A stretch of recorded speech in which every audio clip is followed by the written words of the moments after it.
We are taught that to make billions, you have to be a disruptor. You have to invent the iPhone, build rockets, or find a hole in the market that no one else sees. But Warren Buffett didn't do any of that. He doesn't use a computer. He doesn't look at tickers. He hasn't changed his investment strategy since the 1950s. In fact, if you look at his daily routine, it looks more like a retired grandfather's than a Wall Street titan's. So how did he beat the smartest minds in history? The answer is a single habit, one that is so simple it's insulting, yet so difficult that almost no one in this room will be able to finish this video and actually do it. Are you the 1% who can? Imagine it's 1942. While other kids were trading baseball cards, an 11-year-old boy was buying shares of Citi's Service Preferred. But here's the twist. The stock tanked. Most people would have panicked and cried.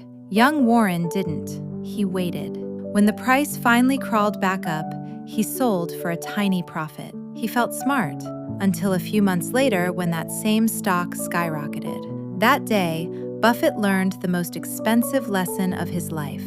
In investing, your temperament matters more than your IQ. He started a clock that day, a clock he hasn't stopped for over 80 years. People think Buffett got rich because he's a stock-picking god. But let's look at the numbers. His average annual return is roughly 20%. Meanwhile, hedge fund legends like Jim Simons have hit 60%. So why is Buffett richer? The secret is not the rate, it's the time. If Buffett had started at age 30 and retired at 60 like a normal person, you wouldn't know his name. Over 90% of his net worth came after his 65th birthday. Think about that. Compounding is like a snowball. For the first few miles, it's just a tiny clump of ice. But if you don't stop it, if you just let it roll for 80 years, it becomes a mountain that can flatten cities. Buffett didn't build the mountain. He just refused to stop the snowball. When people get rich, they upgrade. Better cars, bigger houses, private jets. Buffett still lives in the same house he bought in 1958 for $31,500. He still drives himself to work. Why? Is he cheap? No. He understands opportunity cost. To him, $10,000 today isn't a vacation. It's $100,000 a decade from now. He treats money as a seed. Most people eat their seeds. Buffett plants them, waters them, and waits for the forest. While America was obsessed with spending to look rich, Buffett was obsessed with owning to stay rich. Buffett doesn't invest in things he doesn't understand. He avoids the hype. He looks for what he calls a moat, a business so strong, so culturally ingrained, that a competitor couldn't kill it even with $1 billion. But his real power isn't the selection, it's the holding. When the 2008 crash happened, the world was on fire. People were jumping out of windows. Buffett, he was calmly buying. He famously said, "Be fearful when others are greedy, and greedy when others are fearful." It sounds like a cool quote for a coffee mug, but it's actually an elite level of emotional discipline that almost no one possesses.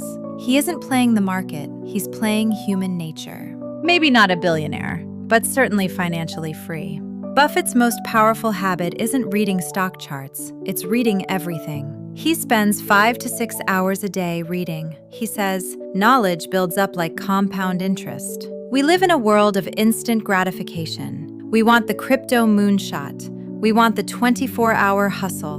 Buffett didn't play the 24-hour game. He's playing a 100-year game. He won because he stayed in the room longer than anyone else. Everyone else got bored, got scared, or got greedy. He just stayed.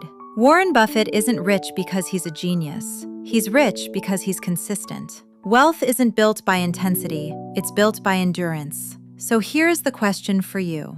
Are you chasing the high of a quick win? Or do you have the courage to be boring? Do you have the discipline to wait decades for a result that 99% of people will never see?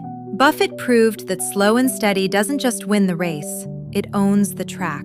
If you're ready to play the long game, type, "I am a long-term player" in the comments. And if you want more deep dives into the psychology of wealth, hit that subscribe button. Until next time, stop watching the clock and start planting the seeds. I will see you in the next one. Keep growing.